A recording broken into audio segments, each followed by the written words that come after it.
Ronaldo की YouTube पर तारीखी एंट्री, 3 रोज में कितनी कमाई हुई, जानकर आप भी हैरान रह जाएंगे।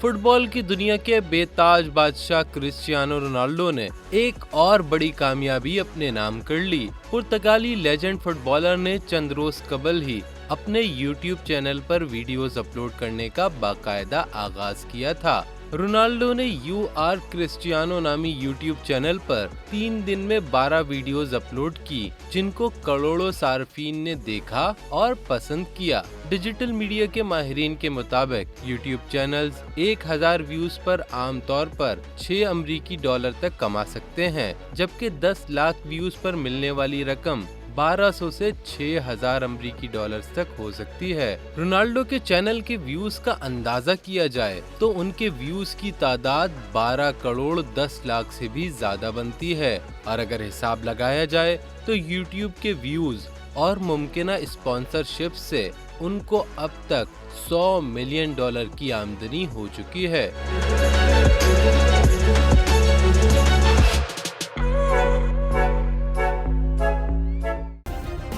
सब्सक्राइब करें और बेल दबाएं ताकि कोई खबर रह न जाए।